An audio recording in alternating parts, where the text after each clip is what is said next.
Wow guys, it's quite impressive in here. I mean, I'll be completely honest with you.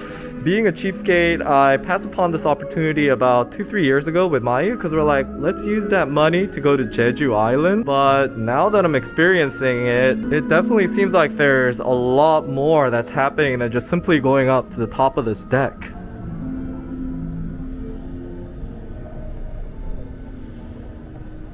By the way, that thing I just did is a picture that you take, and later on I guess they do some kind of green screen effect and you can purchase those pictures later on.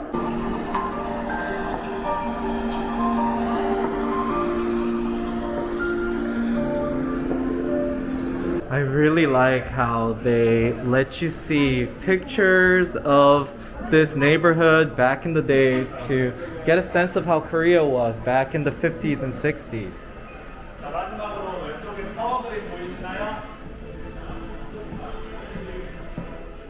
Alright guys, we're going all the way to the 117th floor in a minute, and my ears are about to blast away. What you have to understand is, it is the 6th largest building in the world. There's nothing anywhere else outside of Asia that is anywhere near as tall as this. It counts up how many floors you go as well as the meters, and we get off here on the 117th floor.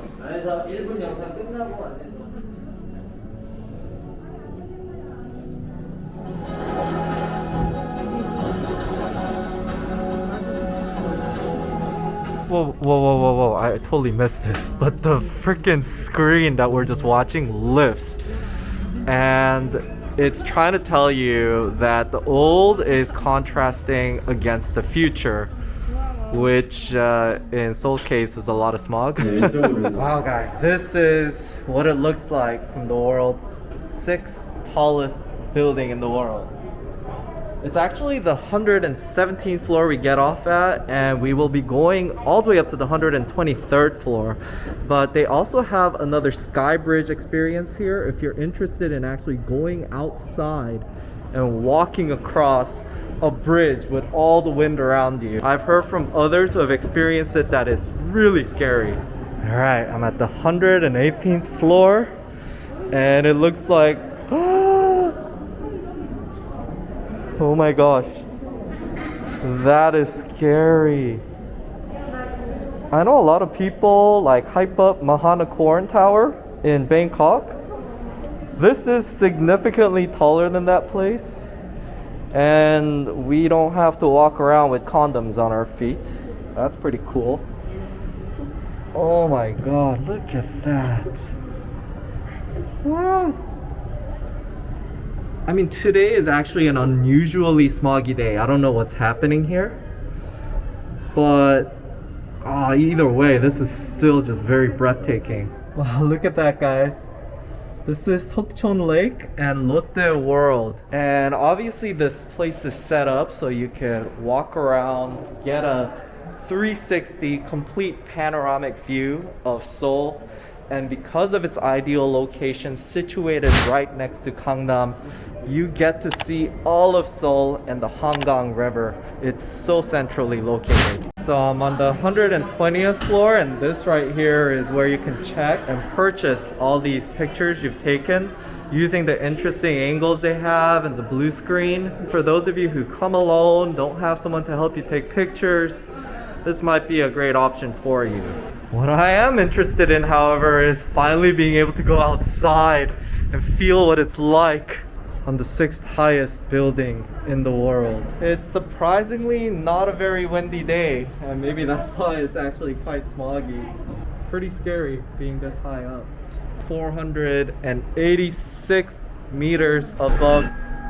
Alright guys, so from the 121st deck, we are taking an elevator up to the top.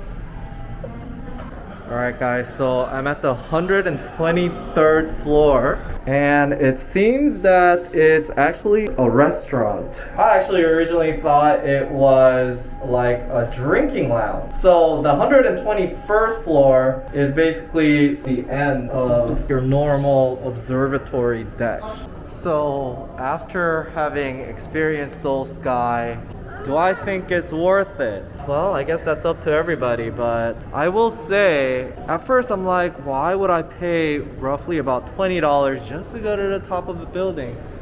But after learning more about Seoul Sky, I realized this is probably as tall as I'll ever get on a building, unless I can afford to go to the Burj Khalifa in the Middle East.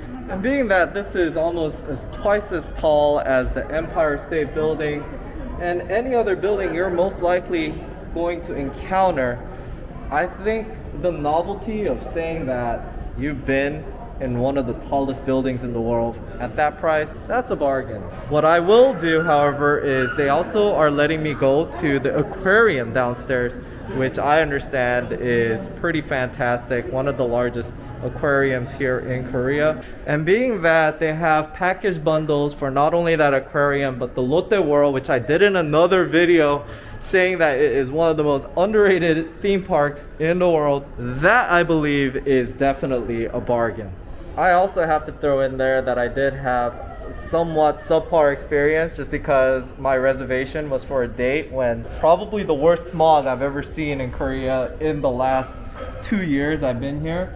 But you know, just make sure the sky is clear and it's bright and sunny when you do come out here, and I think you'll have a fantastic time. Alright, so I'm here with Vanessa and Amma from Germany. Hello. What did you guys think about this place? It's great.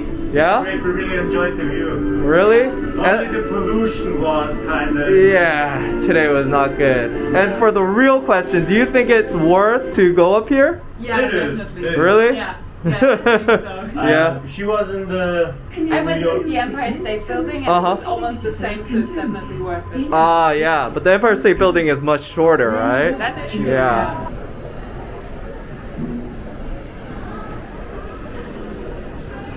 Now, while on my way to the aquarium here, which is also located in the basement floor of the Lotte World Tower, I do want to give a quick shout out here. Lotte World Tower is one of the nicest malls you'll ever come across here in Korea. I've already mentioned that there is Lotte World Amusement Park. There's also a Lotte Mall that's separate from this as well here.